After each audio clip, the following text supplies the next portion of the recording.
Welcome back to today's Explainer, where we're jumping right into something literally all of us think about at some point. What actually gives our lives true value beyond the daily grind?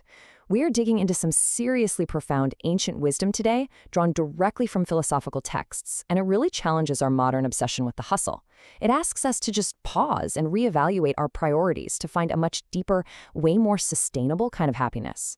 I am so excited to guide you through this material because honestly, it completely shifts how we view success and purpose.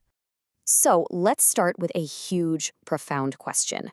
You know that feeling that hits you late at night when the house is totally quiet? Well, the source material opens with that exact universal experience. So many of us are just unbelievably busy, running around from dawn to dusk, right? But when we finally stop, when all that background noise of the day just fades away, we're often left with this weird, lingering emptiness. And the text argues that this emptiness is there simply because we haven't answered one fundamental question. What are we actually living for? Because far too often, we spend our days caught up in this endless cycle. We're hustling for money, working hard to provide for our families, chasing after status, and of course, accumulating more and more stuff. Now, don't get me wrong, none of these things are inherently bad, but the source points out that if this hustle is the only summary of our existence, we are missing the entire core of what makes a human life valuable. Basically, we're mistaking the maintenance of life for the meaning of life. All right, to solve this feeling of burnout, we are entering Section 1, Beyond Animal Instincts, where we look at finding true value. This comparison beautifully illustrates the source's ancient wisdom. Just think about basic survival for a second. Finding food, getting comfortable, protecting ourselves, raising our kids. The text makes a really striking point here. Animals do all of this perfectly well. If our entire life is just about eating, sleeping, and securing our own comfortable little bubble, well, how are we genuinely any different? According to the text, our true evolutionary step, like our highest possible potential, is unconditional compassion and the willing desire to benefit others. That is the true separator. So then, why does trying to be good sometimes leave us feeling bitter? That brings us to Section 2, the transactional trap and the hidden cost of expectation.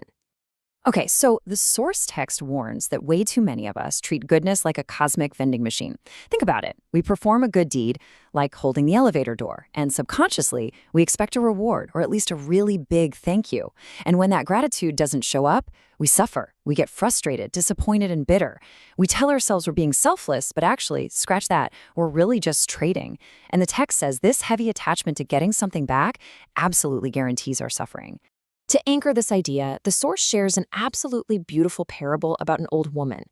This woman made her life's entire mission to help her neighbors, but entirely in secret. If someone didn't have food, she'd quietly leave rice for them.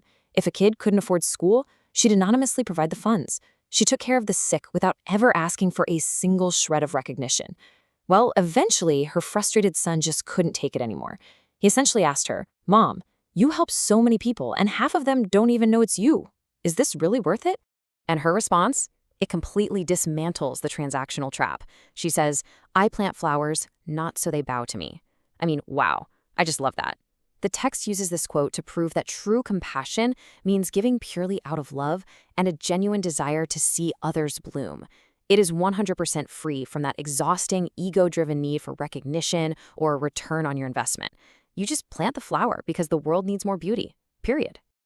Which brings us to an incredibly inspiring philosophy in Section 3, the Bodhisattva's spirit, all about enlightening the self.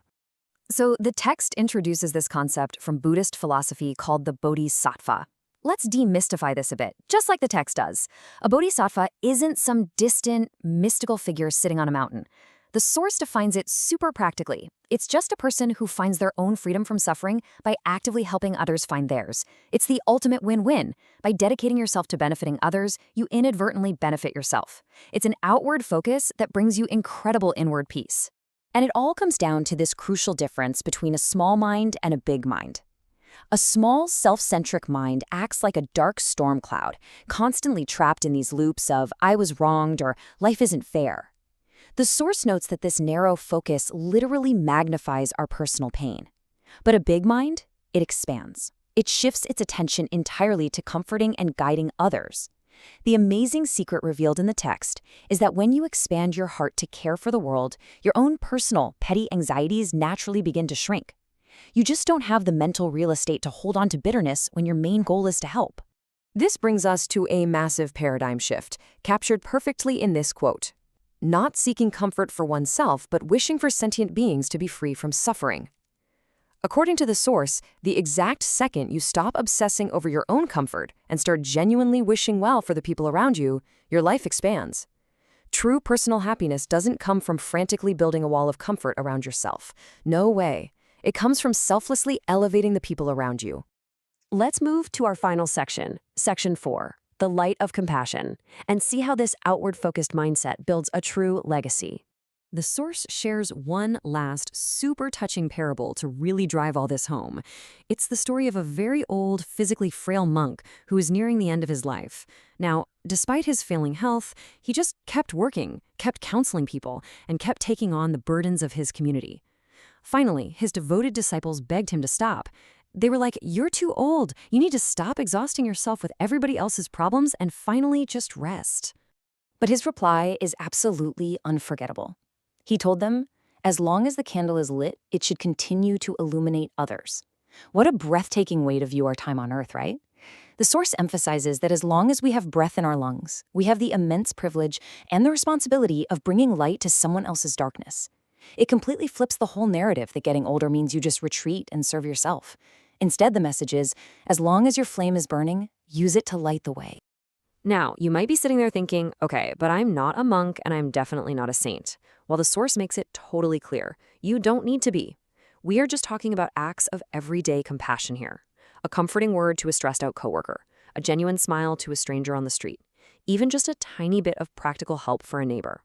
These are not grand headline-making gestures, but according to the text, these are the exact seeds of compassion that transform a limited survival-based life into one of infinite value. So, as we wrap up this explainer, I want to leave you with one final provocative question. How are you going to expand your heart today? Because the true value of your life isn't measured by what you manage to accumulate, but by the light you share. Thank you so much for exploring this profound material with me today.